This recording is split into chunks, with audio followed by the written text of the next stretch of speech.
The human nervous system can be divided into two major parts, the central nervous system and the peripheral nervous system. The central nervous system consists of the brain and spinal cord. The peripheral nervous system is composed of cranial nerves, which carry impulses to and from the brain, and spinal nerves, which transmit impulses to and from the spinal cord. The videotape entitled The Human Nervous System, the Brain and Cranial Nerves describes the anatomy of the brain and the origin and course of the cranial nerves through the skull.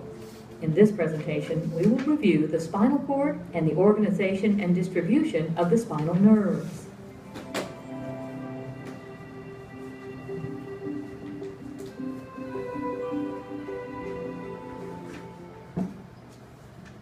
The spinal cord is surrounded by 3 layers of meningeal tissues.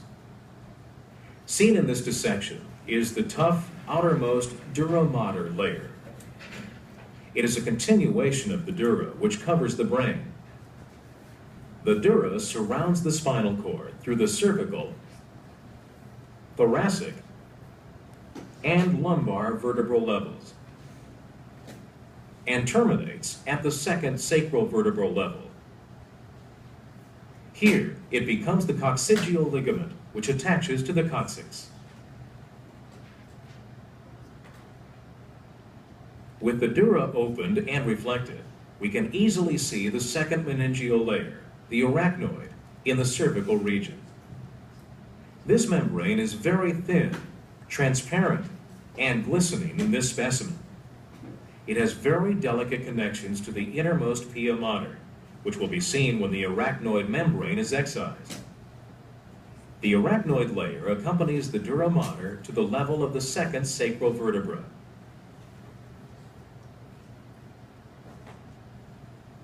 In this view, the arachnoid layer has been opened to expose the spinal cord. Several vessels can be seen on its posterior surface. The pia mater tightly adheres to the surface of the cord, just as it does to the surface of the brain. The pia extends laterally to form the denticulate ligaments, which appear whitish in this specimen.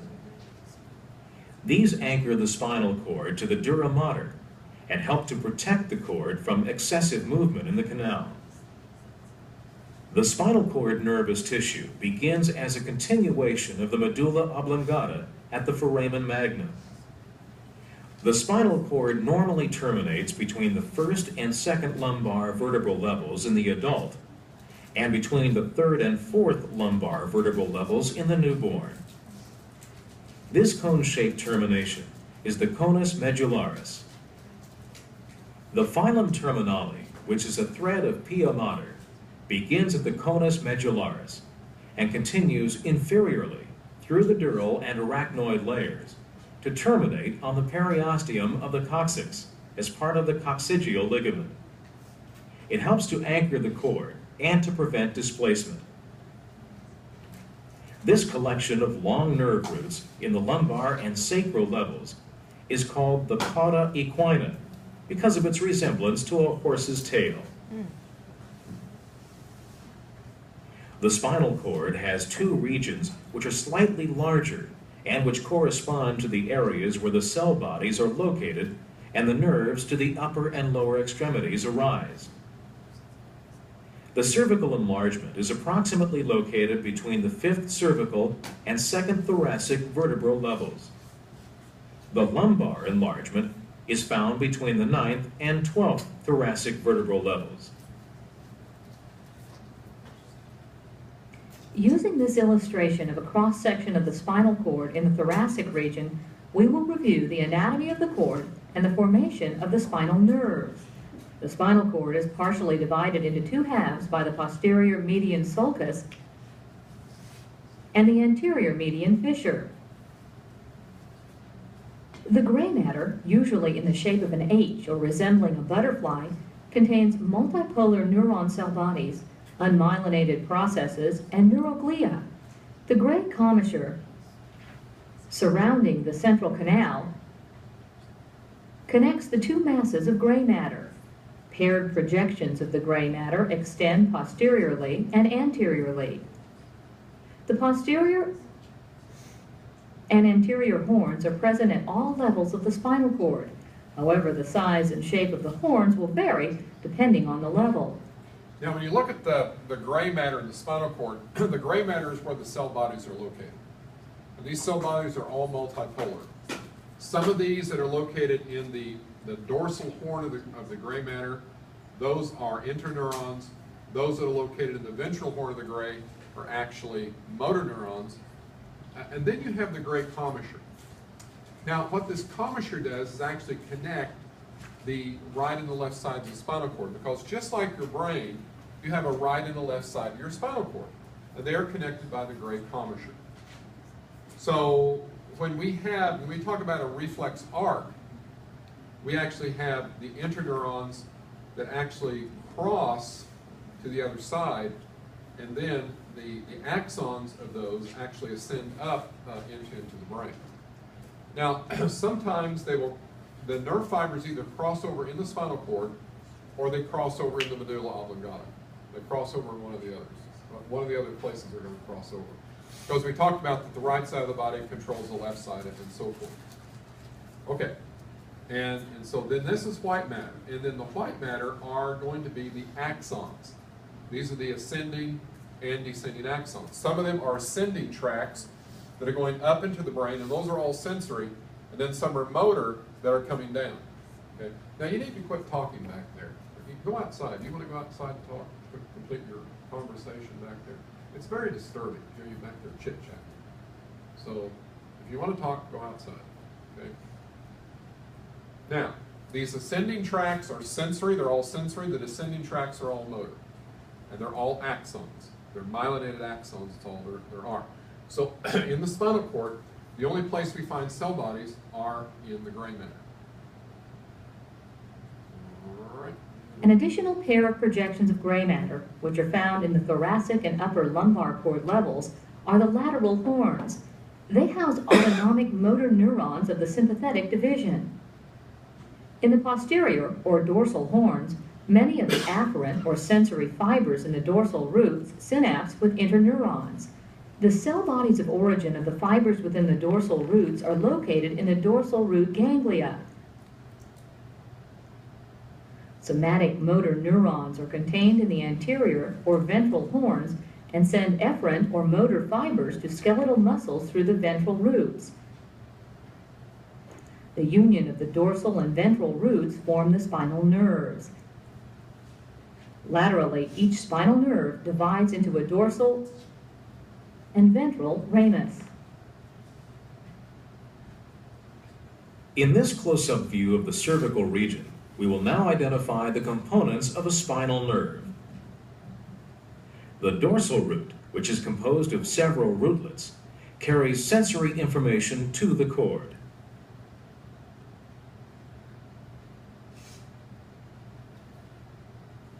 The ventral rootlets, which form the ventral root, carry motor information away from the spinal cord. The dorsal root ganglion, which contains the cell bodies of origin of the sensory neurons, is located on the dorsal root near the intervertebral foramen. The dorsal and ventral nerve roots combine to form a spinal nerve. Each spinal nerve further branches into a ventral ramus and a dorsal ramus.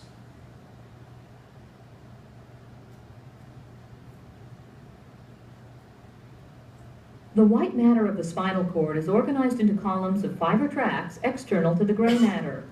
These columns include the posterior, lateral, and anterior funiculi, named based on their position within the cord.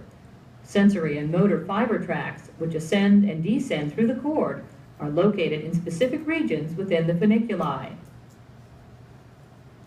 The shape and size of the spinal cord, including the gray and white matter, vary with different levels of the cord. Using these cross sections of the spinal cord, we can compare the internal anatomy of the cord at the cervical, thoracic, lumbar, and sacral cord regions. As the spinal cord ascends from sacral to cervical regions, the amount of white matter increases. The white matter increases in mass because sensory fibers are entering the cord at all levels, and adding to the bulk of fibers as the cord ascends toward the brain. The largest numbers of fibers are added in the cervical and lumbar regions, where fibers carrying sensory input from the limbs enter the spinal cord. The white matter also contains motor fibers descending from the brain to synapse with anterior horn cells in the cord. These fibers contribute to the mass of white matter in the cord. Many of these fibers terminate at the cervical level and synapse with motor neurons that control skeletal muscles in the upper limbs. Others continue inferiorly to synapse on motor neurons which regulate skeletal muscle contraction in the lower limbs.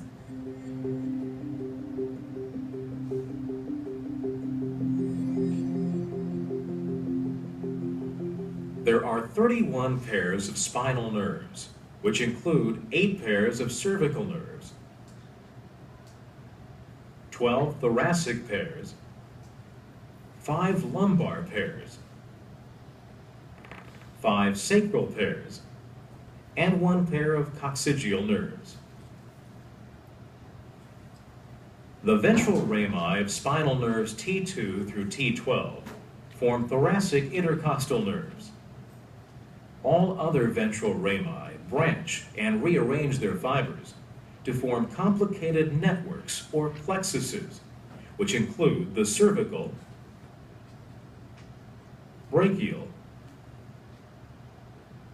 lumbar, and sacral plexuses.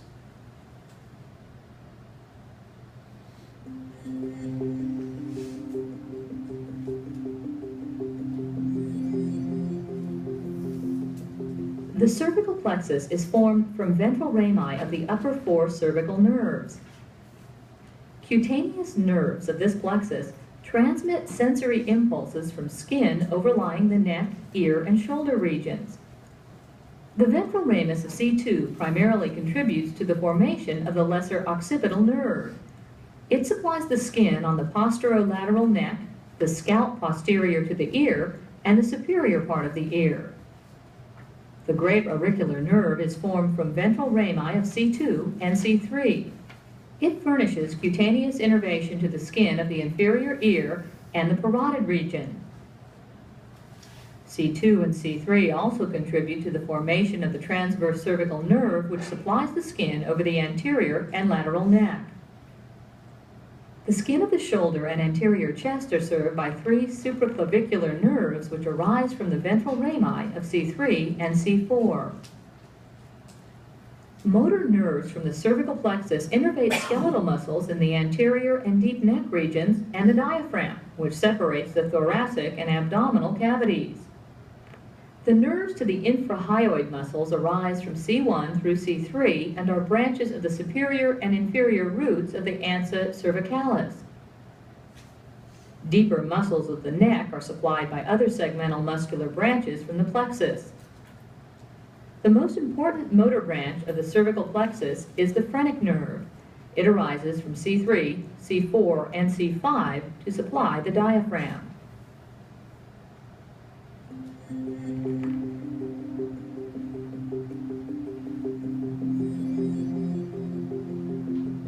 Using this illustration, we will review the formation of the brachial plexus and its nerves which control muscles of the upper limb and provide cutaneous innervation to the region. The brachial plexus is formed from the ventral rami of spinal nerves C5 through T1, with contributions from C4. Each ventral ramus is called a root, which is a misleading term because a ramus contains both sensory and motor components, and a root is either sensory or motor. Roots reorganize to form the upper, middle, and lower trunks, with each trunk further dividing into anterior and posterior divisions. These divisions combine to form the lateral, posterior, and medial cords.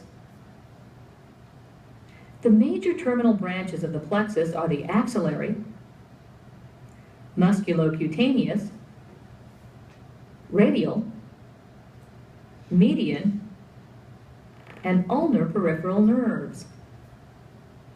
Additionally, there are several other nerves which arise from the brachial plexus prior to the formation of its terminal nerves. These include motor branches, which innervate superficial muscles of the anterior chest and the muscles of the scapular region, and cutaneous branches, which supply the skin of the arm and forearm. In this close-up view of the axillary region of our cadaver specimen, we can see some of the components of the brachial plexus. The clavicle has been reflected so that the roots of the plexus are more visible. These roots are from the ventral rami of spinal nerves C5,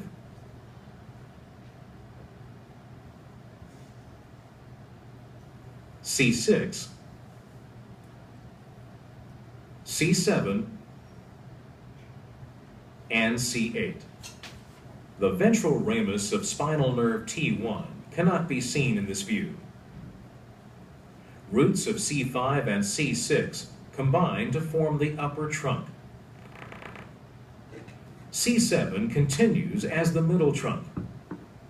Roots of C8 and T1 form the lower trunk. Each trunk separates into anterior and posterior divisions. The axillary artery is used as a reference landmark for naming the cords.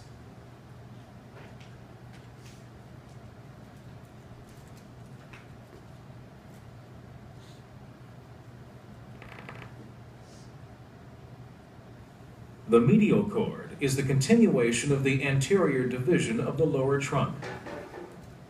The lateral cord arises from the anterior divisions of the upper and middle trunks. The posterior cord arises from the posterior divisions of all three trunks. The terminal nerves are formed from the cords. The axillary nerve and the radial nerve arise from the posterior cord.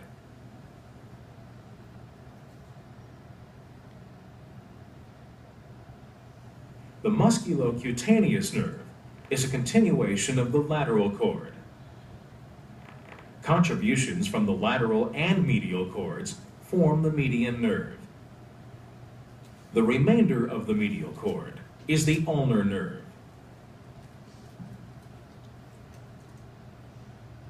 In this specimen, we will trace the course of the peripheral nerves through the upper limb and describe the distribution of each nerve in the region. The axillary nerve, a branch of the posterior cord, travels to the shoulder region to innervate the deltoid and teres minor muscles. It also furnishes sensory innervation to the skin and the joint capsule of the shoulder.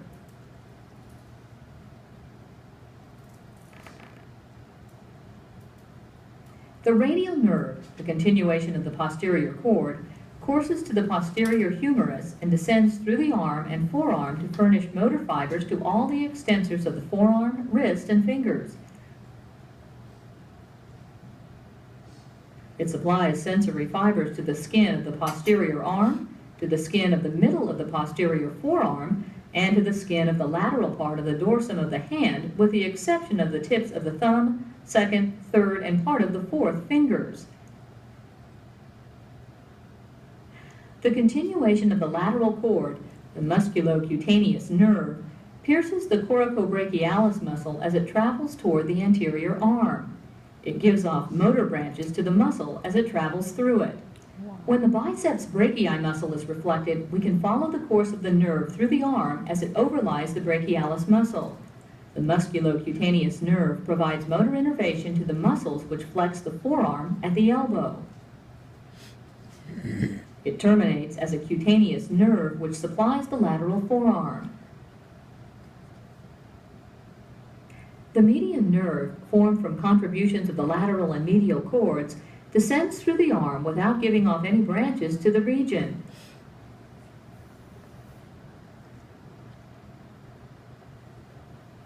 After the median nerve crosses the elbow anteriorly, it courses deep in the forearm and furnishes muscular branches to most of the muscles in the flexor compartment which flex the wrist and fingers. After it crosses the wrist and enters the hand, the median nerve supplies the thenar mass of muscles which includes an abductor, flexor, and opposer of the thumb. It also supplies the lateral two lumbrical muscles. The cutaneous distribution of the median nerve is to the skin of the lateral 2/3 of the palm, including half of the ring finger and the dorsal tips of the thumb, second, third, and part of the fourth fingers. The ulnar nerve, the continuation of the medial cord, also travels through the arm without giving off any branches. It courses posteriorly at the medial epicondyle of the humerus near the elbow. The ulnar nerve descends through the forearm between the flexor carpi ulnaris and the flexor digitorum profundus muscles. It gives off motor fibers to these two muscles as it travels between them. In the hand, the ulnar nerve supplies most of the intrinsic muscles, which includes the hypothenar mass, the medial two lumbricals, the interossei, and the adductor of the thumb. Its cutaneous distribution is to the medial third of the anterior and posterior hand.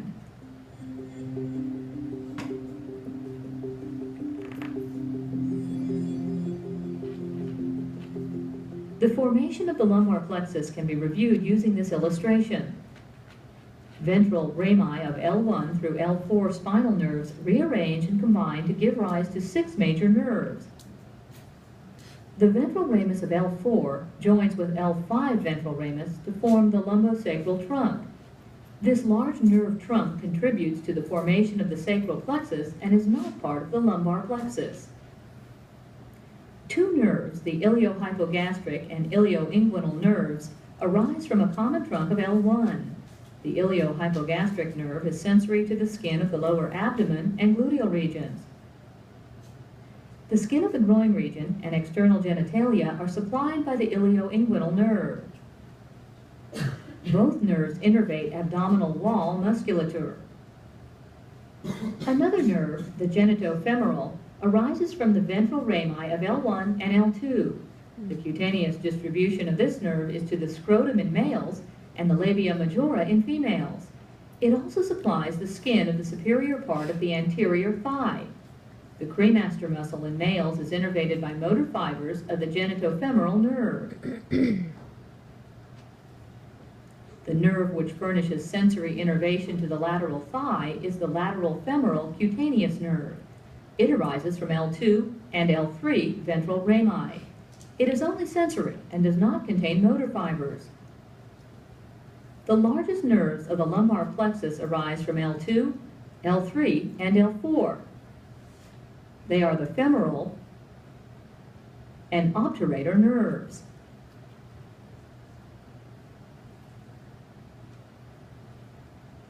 We will now identify these 2 nerves on our specimen and describe their distribution to structures in the anterior and medial thigh.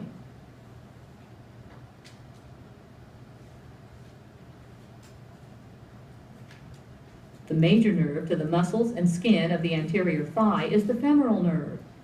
This nerve exits below the inguinal ligament and gives off motor fibers to muscles in the region. Some of these muscles flex the thigh at the hip and others extend the leg at the knee. Several branches to these muscles of the anterior thigh are shown in this dissection. The longest and largest branch of the femoral nerve, the saphenous nerve, continues to descend through the thigh and leg. It is sensory to the skin of the medial knee, leg, ankle, and foot regions.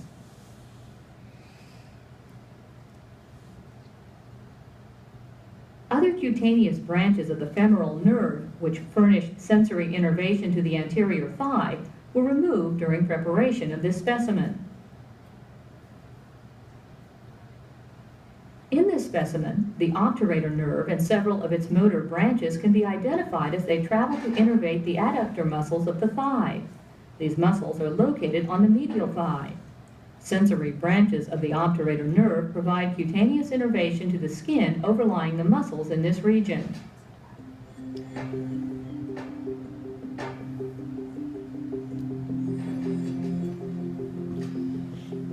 We will use this illustration to review the formation of some of the major nerves which arise from the sacral plexus.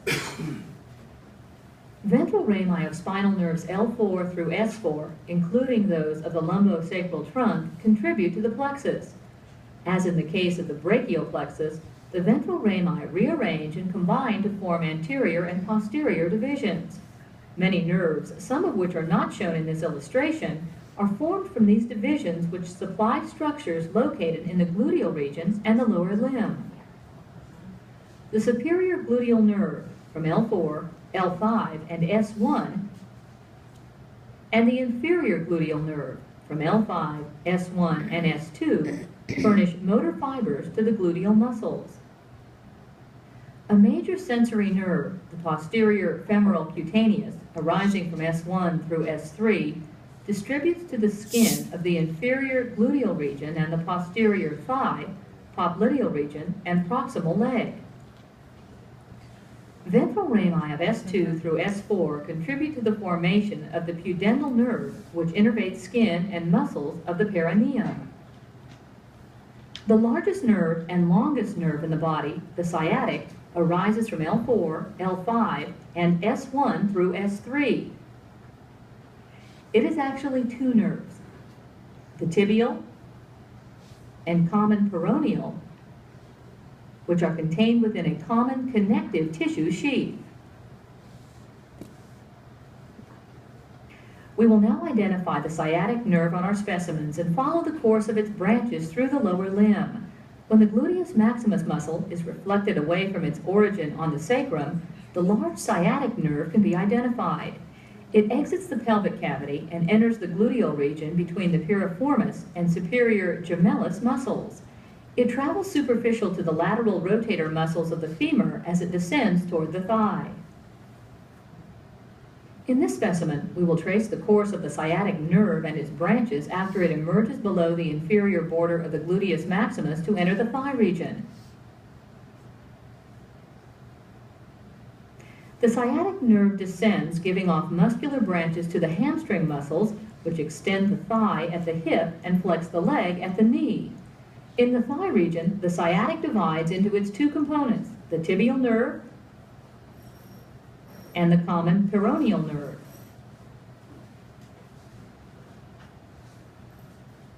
The tibial nerve courses through the thigh surrounded by the hamstring muscles and continues through the popliteal fossa of the knee region.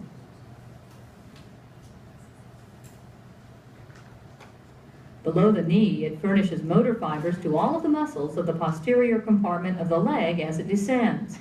Some of the actions of these muscles in the posterior compartment include plantar flexion of the foot at the ankle and flexion of the toes. The nerve exits the compartment on the medial side of the ankle. In the foot, the tibial nerve branches into the medial and lateral plantar nerves. These nerves supply both sensory and motor innervation to the skin and muscles of the sole of the foot.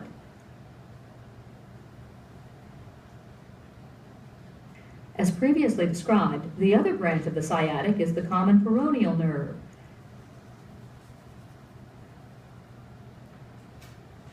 It follows the tendon of the biceps femoris muscle laterally at the knee and encircles the head of the fibula to reach the anterolateral leg. We will follow the course of the branches of the common peroneal in this anterior view of our specimen. Below the knee, the common peroneal divides into superficial and deep branches. Proximally, the superficial peroneal nerve lies deep in the lateral compartment of muscles. The nerve supplies motor innervation to the muscles of the compartment which evert the foot at the ankle. Distally, the nerve becomes cutaneous and supplies sensory innervation to most of the dorsal